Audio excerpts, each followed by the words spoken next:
Olá, bem-vindos ao nosso curso de Estatística para Ciências da Linguagem. Nesse vídeo especificamente, a gente vai falar sobre regressão linear múltipla e sobre R ao quadrado e R ao quadrado ajustado.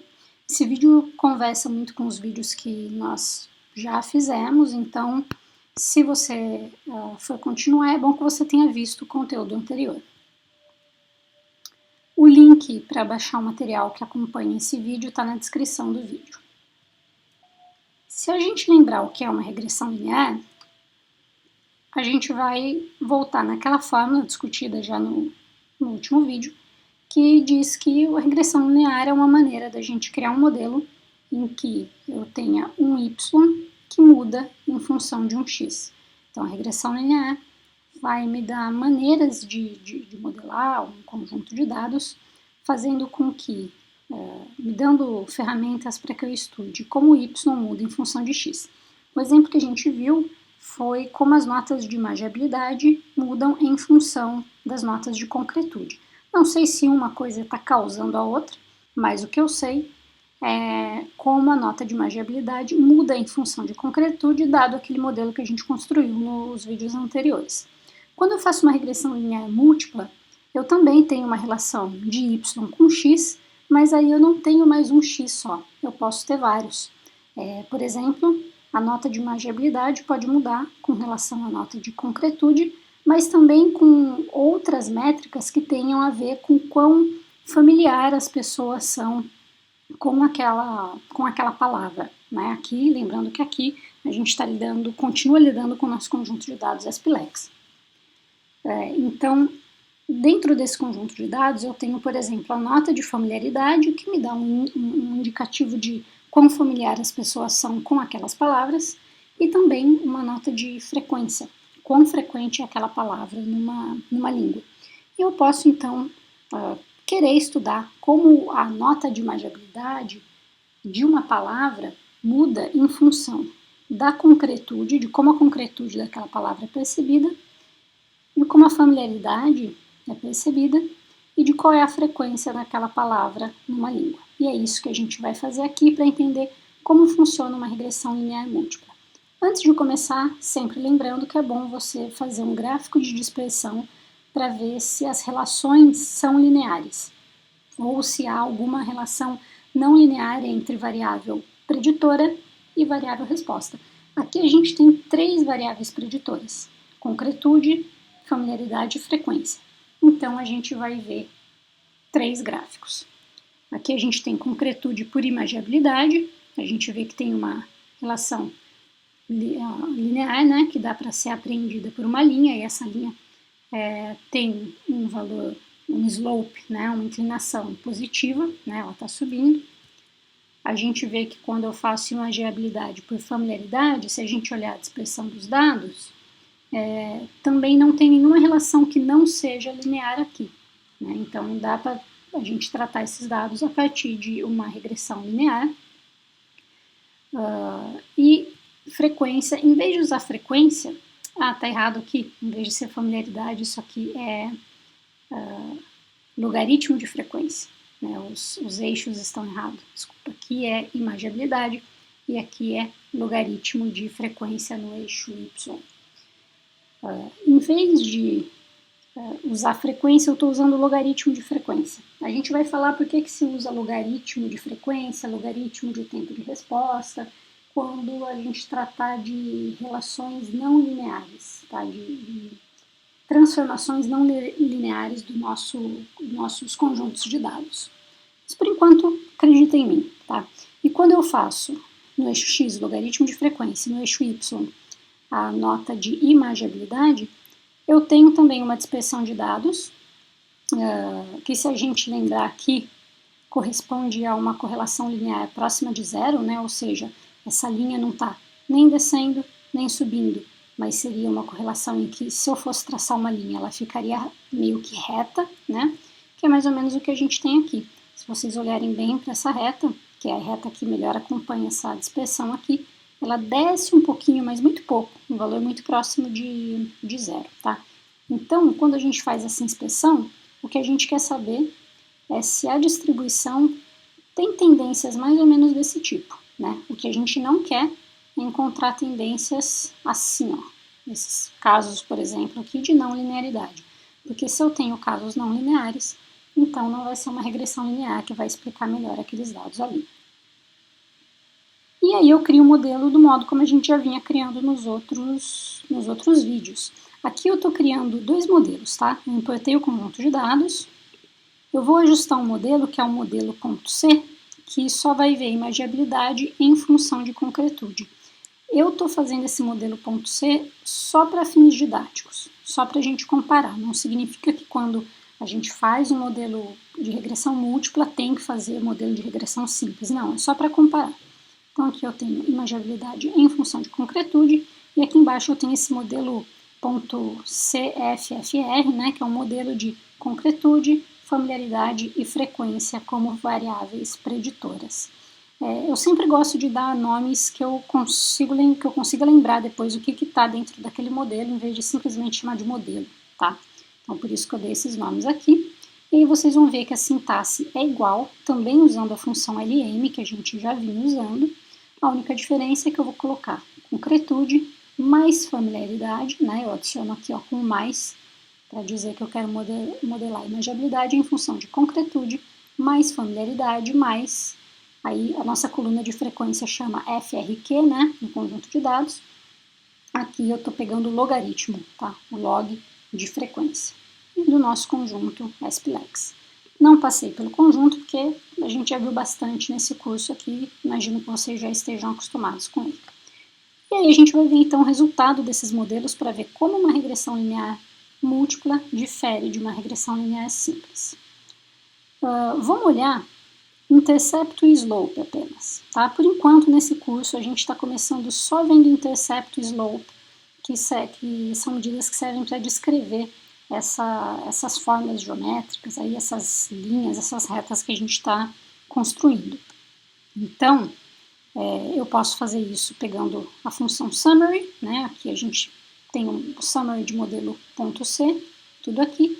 Eu prefiro usar, para ficar mais limpo o nosso trabalho aqui, a função tidy desse pacote que chama Broom, porque né, pegando pelo tidy o modelo, eu posso aplicar o pipe, né, e selecionar o intercepto e o slope dessa maneira aqui. E aí ele me dá só esses valores em vez de me dar tudo isso, tá? É uma questão, uma preferência minha, só porque eu acho para a gente isolar bem o que a gente está vendo aqui. Se vocês quiserem continuar usando o summary, tudo bem. Então aqui o que a gente vê em primeiro lugar é que o intercepto do modelo que só tem concretude, ele é 0,8. E do modelo mais complexo, né, de regressão linear múltipla, o intercepto é menos 1,23. Eles são diferentes. Por que que isso acontece?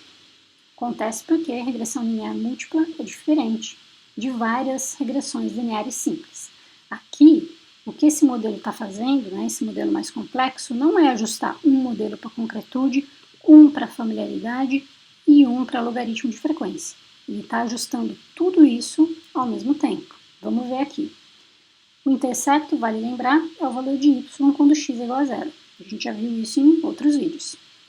Então, em modelo C, esse valor de intercepto é o valor da nota de imagiabilidade quando concretude é zero. No modelo da regressão linear múltipla, esse valor de intercepto é a nota de imagiabilidade quando concretude, familiaridade e o log de frequência são iguais a zero. Tá? Então ele está levando em conta todas essas variáveis preditoras ao estabelecer qual é o seu intercepto. Okay? Para entender um pouquinho melhor isso, vamos pensar de novo o que geometricamente representa uma regressão linear simples. Se a gente tem uma regressão linear simples, a gente tem duas variáveis, uma resposta, como imagiabilidade, e uma preditora, como concretude. Se são duas variáveis, eu consigo ajustar uma forma geométrica num plano de duas dimensões, né? Uma dimensão para cada variável. Então, se eu quero a nota, por exemplo, de quando concretude é igual a 5 e imagiabilidade é igual a 5 também.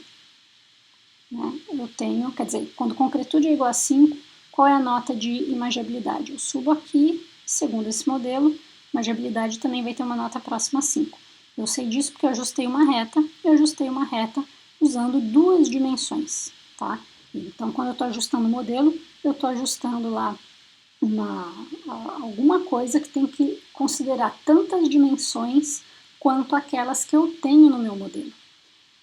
Vamos pensar num modelo mais complexo. Vamos pensar que além de imagiabilidade e concretude, eu tenho também familiaridade. Vamos pensar então num modelo em que eu preciso representar a nota dessas 3 variáveis. Eu não consigo botar mais uma variável aqui num gráfico de 2 dimensões, né? Num gráfico que eu tenho x e y. Se eu tenho uma terceira variável, eu vou precisar de uma terceira dimensão. E a gente pode visualizar, né? Nós humanos conseguimos visualizar e imaginar muito bem isso pensando na forma de um cubo, por exemplo, em que eu tenho imagiabilidade nesse eixo, concretude nesse outro eixo, mais ou menos como a gente já tinha antes, e familiaridade num terceiro eixo aqui atrás. Então, não dá mais para eu representar as notas através de uma linha, porque, né, de uma reta, simplesmente, porque agora eu tenho 3 dimensões, eu vou precisar desenhar um plano, né? Por exemplo, se eu pegar aqui essa bolinha, né, essa nota aqui, ela vai ter uma nota de concretude, que vai estar em torno de 4,8, sei lá, quase 5, né, se a gente descer aqui. E ela também vai ter uma nota de familiaridade, que é igual a, eu vou ter que descer, ó, e parar aqui no chão do meu cubo, que é 5, né, próximo de 5. E também vai ter uma nota aqui no nosso eixo Y. Então, aqui, o que está modelando os dados para eu conseguir fazer essas previsões, para eu conseguir tirar o meu valor ajustado e o meu resíduo, não é mais uma linha que eu desenho em 2 dimensões, né, uma reta que eu desenho em 2 dimensões, mas um plano orientado num espaço tridimensional, né, esse plano que a gente desenhou aqui. Se eu colocar mais uma variável preditora, aí eu vou ter 4 dimensões. Aí começa a ficar complicado para a gente representar graficamente, para a gente até imaginar, né? 4 dimensões para o ser humano, 4, 5, 10 dimensões, fica meio difícil. Então a gente vai parar a visualização gráfica desse tipo de coisa por aqui. Mas vocês têm que ter em mente que no fundo é isso que vocês estão fazendo. A cada variável preditora que vocês colocam, vocês estão adicionando mais uma dimensão que tenta modelar esses dados aqui. Por isso, então, que regressões lineares múltiplas não são várias regressões lineares simples. Tá? A gente também vê isso quando vê o valor de slope em uma regressão linear múltipla. O valor de slope de concretude para a regressão simples foi 0,82. E para esse modelo mais complexo foi 0,78. A gente percebe que caiu, né? deu uma queda. Por que isso acontece? Bom, o coeficiente de slope numa regressão múltipla é calculado considerando constantes os valores das outras variáveis. Isso é importante porque no modelo C, né, o nosso modelo com apenas uma variável preditora, a gente só tem o efeito de concretude. Tudo que está acontecendo com imagiabilidade está sendo modelado só a partir de concretude. Acontece que concretude pode se relacionar com as outras variáveis preditoras. De fato, isso acontece. Existe uma correlação forte entre concretude e familiaridade. Tá? As notas de familiaridade mostram isso. Alguns estudos mostram essas correlações. Vou colocar a referência para esses estudos na descrição do vídeo. Mas o que acontece é que nesse modelo C aqui, pode ser que o efeito de concretude ele esteja inflado por outros efeitos, como de familiaridade, que o modelo não foi ajustado para captar. E aí, quando eu faço esse modelo mais complexo, que eu também coloco lá familiaridade, que eu sei que se correlaciona com concretude, eu consigo fazer assim, eu consigo manter constante o valor de familiaridade, então eu consigo controlar a familiaridade e, isolando o efeito de familiaridade, ver o que concretude está fazendo com a imaginabilidade, tá? Então, o que esse modelo mais complexo faz, quando ele me dá o valor de concretude, né, o slope de concretude, me dá um valor quando os valores de familiaridade e do logaritmo de frequência são mantidos constantes. Então, ele mantém esses valores constantes das outras variáveis preditoras para conseguir dizer o que ali é de concretude, né? Que parte do comportamento da nossa variável resposta da imaginabilidade é de concretude e que parte do comportamento se deve por causa de outras variáveis que estão no nosso modelo. Então, por isso que nesse caso aqui, vamos voltar, nesse caso aqui, o intercepto de slope foi menor para o modelo mais complexo do que para o modelo mais simples, porque aqui você está conseguindo separar algo do tipo, então o que estava causando esse efeito aqui não era bem concretude, mas também familiaridade. Se eu manter familiaridade constante, é isso aqui, o que sobra para concretude. Com relação à equação, a gente continua usando a mesma equação que usou para uma regressão simples, né? Lembra, a regressão simples, para calcular o y, eu uso o intercepto mais o slope de x vezes o valor de x. Se eu tenho duas variáveis, intercepto, y é igual a intercepto mais slope de x1 vezes x1 mais slope de x2 vezes x2. Com p variáveis, né, com inúmeras variáveis aí, é só continuar fazendo a mesma coisa. Para ficar mais claro, vamos pegar o exemplo que a gente tem para o nosso modelo de regressão linear múltipla. Qual que é o valor de y, ou seja, a nota de imaginabilidade? É o intercepto, que é menos 1,23, mais slope de concretude vezes o valor de concretude que eu queira imaginar, né? Mais slope de familiaridade vezes o valor de familiaridade que eu quero imaginar, mais, né, aqui está menos, porque se a gente voltar no nosso slope de logaritmo de frequência, a gente consegue ver que ele é quase zero, né? Ele é 0,02, porque a gente viu, na verdade, que a reta está reta, ela está quase sem inclinação, e ela descia um pouquinho, por isso que fica negativo aqui, né? Ela tinha um declive. Então, quando você faz mais menos, fica menos, né? Mais menos 0,028, que é o intercepto de logaritmo de frequência, vezes o valor de logaritmo de frequência. Então, supondo, né, que eu tenha uma palavra com nota 3 de concretude, 2 de familiaridade e 1 de logaritmo de frequência, qual é a imaginabilidade prevista para essa palavra? É só colocar nessa equação, né? Aqui, em vez de concretude, eu coloco a nota de concretude, que a gente determinou em 3. Aqui, em familiaridade, eu coloco a nota de familiaridade, que ficou em 2. E aqui, em log de frequência, eu coloco a nota de frequência, que a gente determinou em 1. E eu vou ter esse resultado aqui, tá? É importante que o logaritmo, eu destacar aqui que o logaritmo de frequência, acho que está entre 1 e 7 ponto alguma coisa, tá? Os valores estão nesse intervalo. Por fim, a gente vai falar do R ao quadrado e do R ao quadrado ajustado. O R ao quadrado já é nosso conhecido, tá? A gente pode pegar ele também através da função summary, que além da tabela de coeficientes, vai nos dar um monte de coisa aqui embaixo, e a gente antes falou sobre o nosso R ao quadrado. Eu vou pegar esses valores usando a função glance do pacote Bloom também, que me dá aqueles valores que ficam aqui embaixo nessa tabelona, né? Então, o que eu consigo ver, né, para o modelo C é que o R ao quadrado foi de 0,53, o que significa que esse modelo só com concretude explica 53% da variância dos meus dados, e esse modelo mais complexo explica um pouco mais, né? Explica 59%.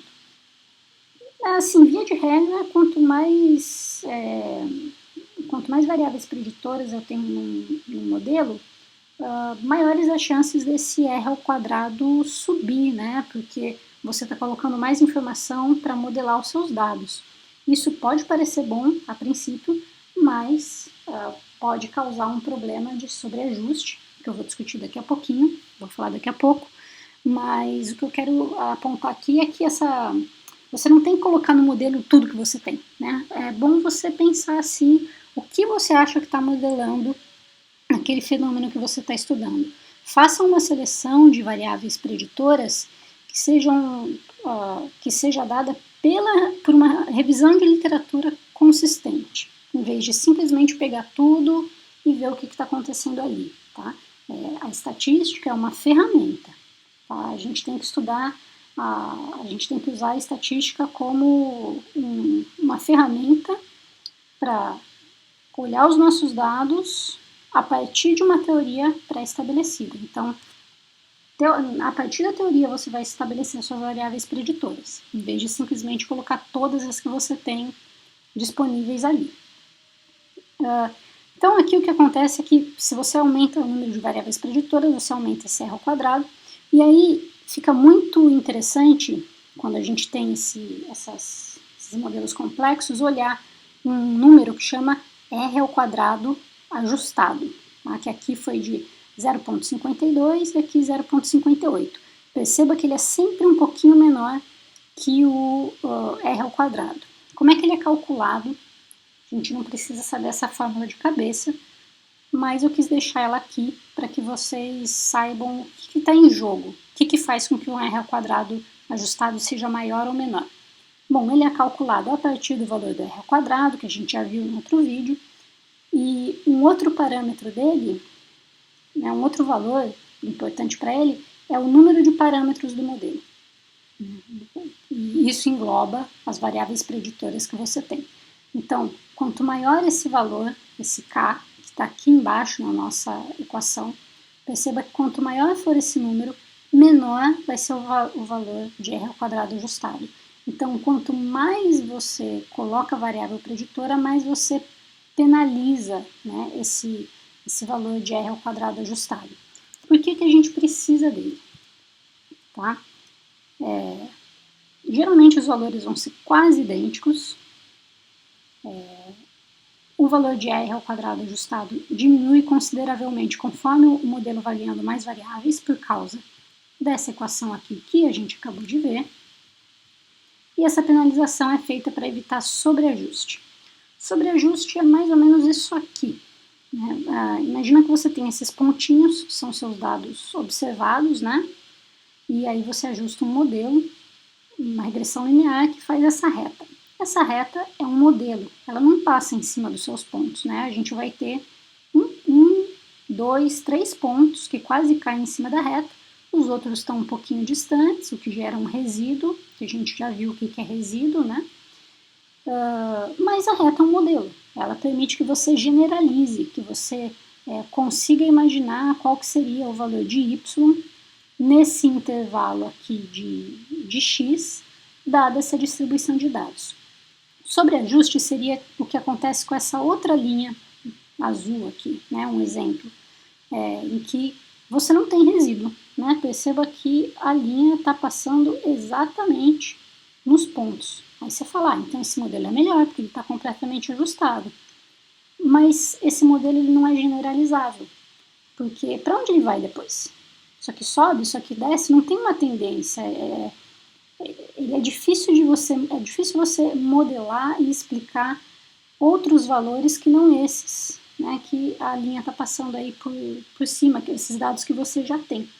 Fazendo aí uma comparação com a linguística, seria tipo você ter um modelo de gramática e que funciona lá bonitinho e tal, e aí a cada nova frase que você vê, que você escuta, que você coleta no seu corpus, que não cabe naquele modelo, você vai e cria uma regra nova na sua gramática, um conceito novo para lidar só com aquilo. E aí, cada exemplo novo que entra, você cria uma regra só para cada frase. Né? Cada frase que entra, cada sintagma que entra, você vai criando regras só para aquilo. No fim, você tem um modelo de gramática que não é generalizável, porque você está criando regras de uma maneira meio ad hoc, né, para lidar exatamente com aquele caso e apenas aquele caso, sem poder generalizar. Então, isso aqui o que é sobreajuste. Quando a gente tem modelos muito complexos, a gente pode ter problemas de sobreajuste. Aqui nesse curso a gente vai ver modelos mais simples em que esse tipo de coisa não é tão comum. A gente pode ver aqui no nosso r² e r² ajustado que os valores ficaram bem próximos, né, nesse modelo mais complexo, o que mostra que, apesar da penalização, a explicação continua aqui. Apesar da penalização para esse modelo ser mais complexo, ter mais variáveis preditoras, essa penalização não foi tão forte, tá? A gente vai parar por aqui e no próximo vídeo, então, a gente continua falando sobre regressões lineares e dessa vez falando sobre diagnósticos de modelo. Uma vez que a gente montou o nosso modelo, a gente tem que saber inspecionar os resíduos desse modelo para saber se ele está funcionando direitinho. Até lá!